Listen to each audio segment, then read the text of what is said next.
Hi friends, welcome to Anbu's cookery. நம்ம இன்றைக்கி எல்லாருக்குமே ரொம்ப பிடிச்சமான காலிஃப்ளவர் 65 எப்படி செய்யலாம் தான் பார்க்க போகிறோம். இது வீட்லேயே நல்லா கிறிஸ்பியாக சூப்பராக செய்யலாம். எப்படி செய்யலாம்னு பார்க்கலாம் வாங்க. ஃபஸ்ட்டு நான் இங்கே நல்லா தண்ணி கொதிக்க வச்சுக்கிறேன். கொதிச்சதுக்கப்புறமா நான் ஆஃப் பண்ணிவிட்டு ஒரு 1/4 டீஸ்பூன் அளவுக்கு மஞ்சள் தூளும் கொஞ்சமாக உப்பு சேர்த்துருக்கேன். நான் காலிஃப்ளவரை இந்த மாதிரி மீடியம் சைஸில் கட் பண்ணி எடுத்திருக்கேன்.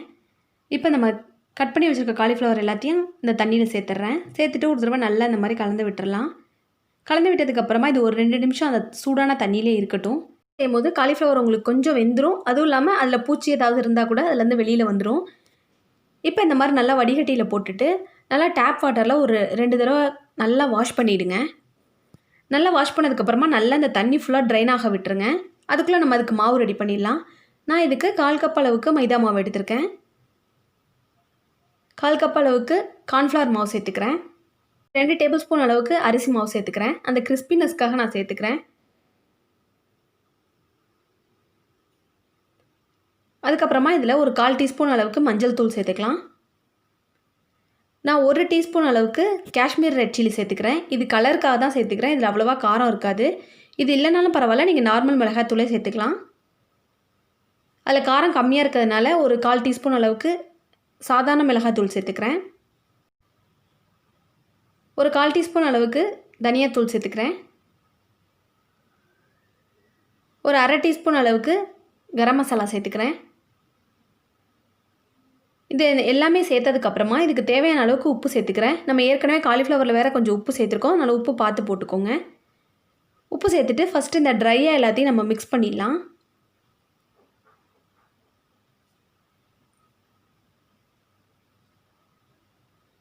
இது எல்லாத்தையும் மிக்ஸ் பண்ணதுக்கப்புறமா இதில் கொஞ்சம் கொஞ்சமாக தண்ணி விட்டு நல்லா கெட்டியான மாவாக பிசைஞ்சுக்கோங்க.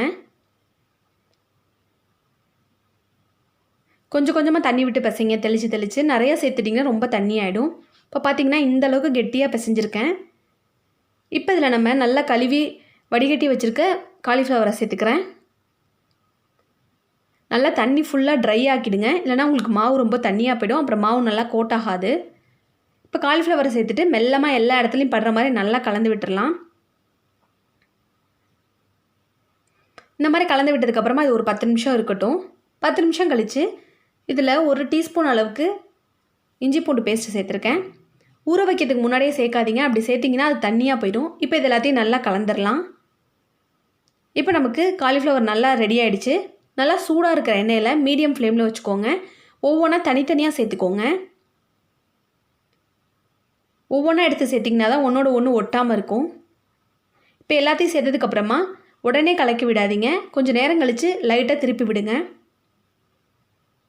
மீடியம் ஃப்ளேமில் வச்சுக்கோங்க. அப்போ தான் உங்களுக்கு நல்லா கிறிஸ்பியாகவும் இருக்கும், உள்ளே நல்லா வேகவும் செய்யும். இந்த மாதிரி அப்பப்போ பரட்டி விட்டுக்கோங்க, எல்லா பக்கமும் நல்லா வேகிற மாதிரி.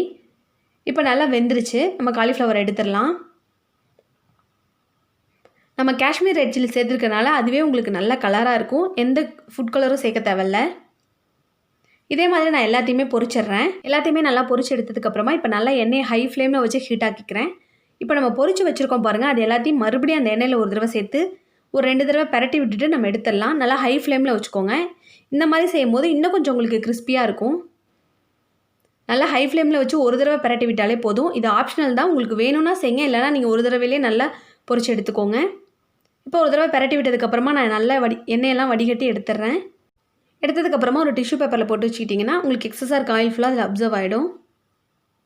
இந்த மாதிரி நீங்களும் ட்ரை பண்ணி பாருங்கள். இது இன்னும் கொஞ்சம் கிறிஸ்பியாக இருக்கும். இப்போ காலிஃப்ளவர் 65 ரெடி ஆகிடுச்சு. தேங்க்யூ ஃபார் வாட்சிங்.